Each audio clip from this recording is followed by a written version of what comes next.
Nous étions 3 collègues à avoir rencontré Monsieur le Président de la Cour suprême.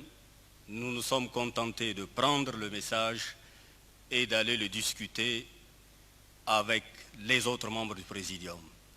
Et la réponse que nous avons communiquée à Monsieur le Président de la Cour suprême, en le priant de bien vouloir la transmettre au chef de l'État, est la suivante.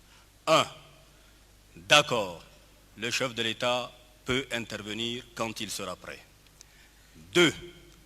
Nous demandons que le directeur du protocole d'État vienne ici au préalable définir avec nous l'emplacement du siège présidentiel. 3. Pour ce qui est de la rencontre préalable souhaitée avec le Présidium répond non. 31 années se sont déjà écoulées. Des faits survenus 3 décennies après les indépendances de notre pays. 1200 participants, 3 mois de travaux. La conférence nationale souveraine constitue assurément un tournant décisif de l'histoire contemporaine de notre pays. Au-delà des confrontations, la thérapie de groupe, elle a fait naître une nouvelle dynamique.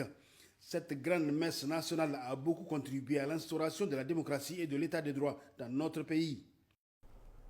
30 ans après la conférence nationale, le Niger a avancé, et heureusement, parce qu'en réalité, même si ça n'a pas été dit expressément quelque part, l'un des soucis justement de la conférence nationale souveraine, c'est d'analyser la situation du pays sur tous les plans.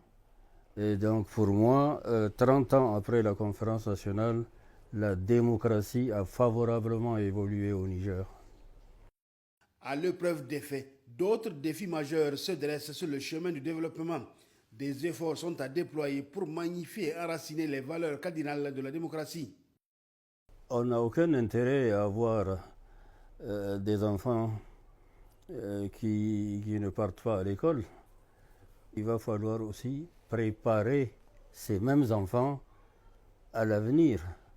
S'il y a un domaine de la vie qui demande pour son développement, pour son épanouissement, des qualités extraordinaires, c'est le domaine politique.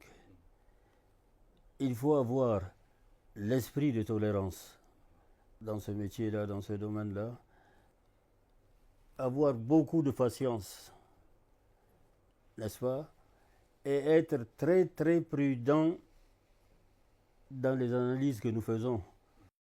31 années après, des défis subsistent et des attentes nombreuses.